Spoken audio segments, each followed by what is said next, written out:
She was nobody. 1974, an ABC television special, a pink pig in a rural music group standing in the background waiting for her moment. Her name was Piggy Lee, a quiet nod to the jazz singer Peggy Lee. She sang her one line softly, demurely, almost apologetically. Nobody in that studio knew her name. Nobody went home talking about her. She was background. She was filler. She was exactly what the people running the show needed her to be. That pig is now one of the most analyzed, argued over, written about characters in the history of American television.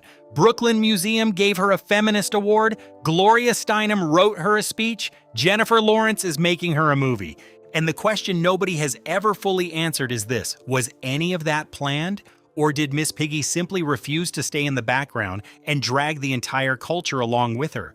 She wasn't supposed to be on The Muppet Show at all. When production began in 1976, the plan was simple: a nameless pig in the chorus. Background decoration Frank Oz and Richard Hunt shared the puppet in the early weeks because she wasn't important enough for one person to own.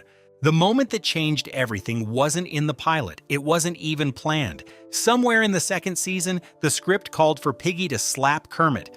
Oz improvised instead, a karate chop fast and sharp with a shout that stopped the room. The crew laughed. Jim Henson watched and understood immediately. Bonnie Erickson, who built the puppet, later said that was the moment Miss Piggy went from background character to the show's breakout star. From that point forward, the writers built her into the scripts on purpose. But here's what makes this story strange. Frank Oz hadn't invented a character. He discovered one. He described her backstory to himself first. A small town in Iowa, a father gone early, a mother who was emotionally cold, beauty pageants as the only way to survive. None of that backstory was ever spoken out loud on screen, but it lived in every reaction Oz gave her, every chop, every tantrum, every desperate, terrifying need to be the center of the room. Years later, in a talk at the Museum of the Moving Image, Oz said something that has stayed with everyone who's heard it. After a few years, Piggy became so real to me that she started making her own decisions. I didn't have to think about what she would say anymore. I just put my hand in her and she reacted. A puppet that made its own decisions. A character that nobody built, that built herself. That's either the most beautiful thing about her or the most unsettling, probably both. Now we need to talk about Kermit, because you cannot talk about Miss Piggy without talking about the one relationship that defines her and divides the audience more than anything else she's ever done. Season 1, 1976. The romance is entirely one-sided. Piggy pursues, Kermit retreats. It's a running gag. The audience laughs because it's absurd. A pig in love with a frog who doesn't want to be caught. By season 2, something shifted. The writers started showing Kermit's side of it. He was attracted to her. He was also terrified of her. That combination, genuine feeling, genuine fear, transformed the dynamic from a gag into something more complicated. And by the time the Muppet movie came out in 1979, their relationship was part of the cultural furniture. Everyone accepted it as real. The show pushed that reality as far as it could go. Episode 310. Piggy wrote a wedding sketch for the show. She hired a real licensed minister to perform it. She got Scooter to talk Kermit into signing what looked like a routine production document, which turned out to be a marriage license. Right before Kermit was supposed to say "I do," he introduced Lou Zealand, a boomerang fish thrower of all things, and used the chaos to walk off stage. It was the most Kermit escape in television history. The character was so absurd the writers kept him permanently. 5 years later, in The Muppets Take Manhattan, she tried again. Same setup, stage wedding, real minister. This time, nobody stopped it. Kermit said the words. Whether that counts as a legally binding marriage is a question Kermit and Piggy are still arguing about today. In every interview, for 40 years. These scenes are funny. They were designed to be funny, but if you watch them today, something else is also happening. A character who responds to rejection with obsession. A character who treats persistence as romance. A character who will not take no for an answer. And here's the thing, that reading isn't wrong, but neither is the other one. What Piggy was doing, fighting her way into every scene, refusing to be sidelined, demanding to be the center of attention even when no one wanted her there, wasn't just comedy, it was a portrait of what ambition looks like when the doors are locked. When you aren't invited, you don't wait. You kick the door down, you karate chop the gatekeeper. In 1976, that read as chaos. Today, a lot of people read it differently. If you're watching this and you haven't subscribed yet, this is exactly the kind of thing we dig into every week. Hit subscribe. It costs you nothing and it means everything for a channel like this. Now, the relationship didn't end in the 70s. In 2015, ABC brought the Muppets back as a mockumentary series, and in that series, Kermit and Piggy broke up. Kermit started dating someone new, Denise, a younger, slimmer pig from marketing. Fans hated it. The internet called Denise a Stepford pig. They accused the production of replacing Piggy's complicated personality with a sexist cliché. Steve Whitmire, who was performing Kermit at the time, pushed back internally, hard. After he was fired in 2017, he wrote publicly that the Denise storyline represented a fundamental break with the character. His argument was that Jim Henson's Kermit would never have publicly humiliated Miss Piggy like that. He had performed this frog for 27 years. He felt he understood something the writers had missed. Disney disagreed. Whitmire was gone. What that whole episode revealed is this: the Kermit-Piggy relationship wasn't just a bit, it had weight. Behind the scenes, it had weight significant enough that people lost jobs over it. That's not nothing. Now, was any of this feminist? The honest answer is, not intentionally. Frank Oz has said clearly that Piggy was born from comedy contrast, a cute pink pig that broke every expectation of classic femininity by hitting people. The feminism wasn't a plan, it was a side effect of her refusal to behave. And yet, in 2015, the Brooklyn Museum gave Miss Piggy their Sackler Center First Award, a prize for feminist achievement. Gloria Steinem wrote and delivered the speech, not as a joke, as a genuine tribute to a character who, for decades, had refused to apologize for her weight, her voice, her hunger, her ambition. The New York Times had been writing essays about her since the 90s. Academics had written papers. An entire generation of women had looked at this pig and seen something they recognized. What you have to sit with is this: Oz and Henson didn't put that there. Or if they did, they didn't know they were doing it. Piggy became a feminist icon because audiences made her one.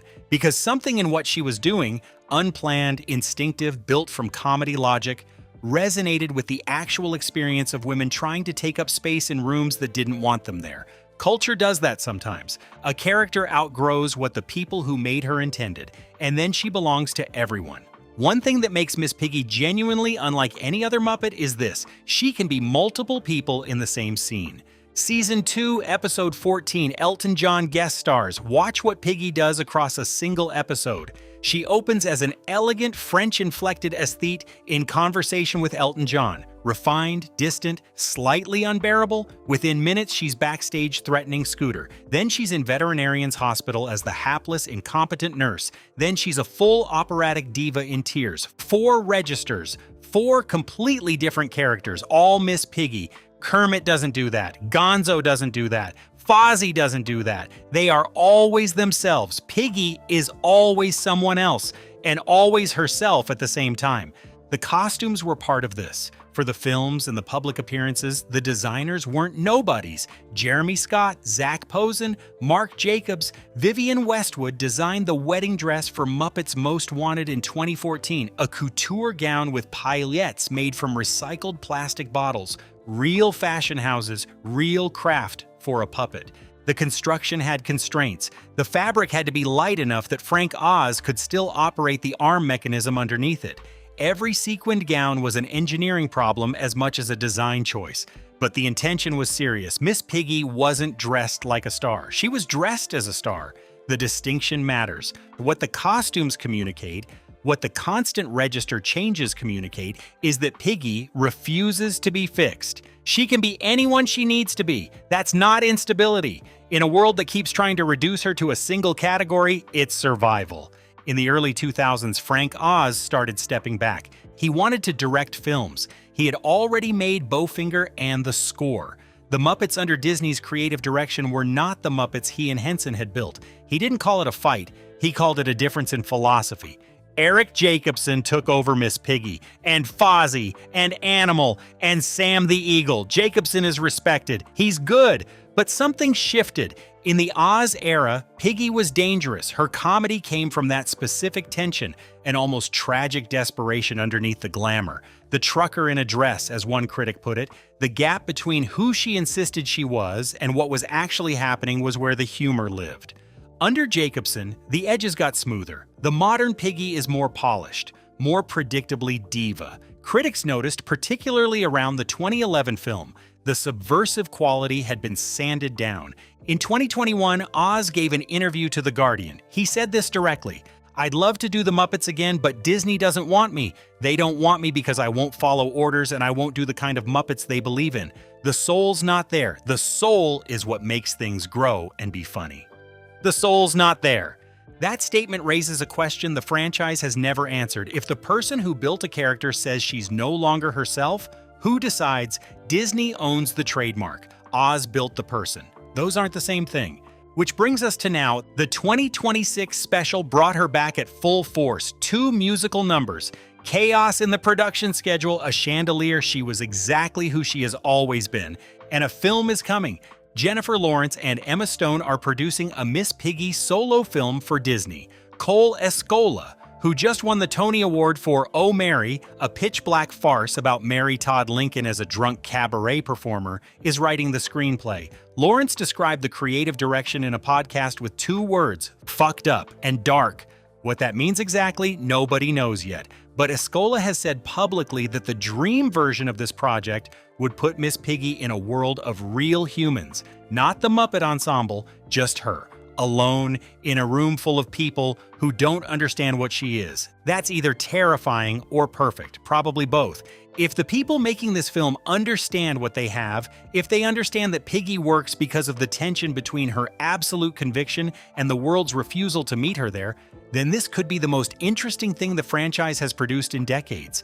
If they sand off the edges again, you'll know within the first 5 minutes. So, was she a feminist icon? A franchise weapon? The most complicated relationship on television? Here's the honest answer. She's all of them. She has always been all of them.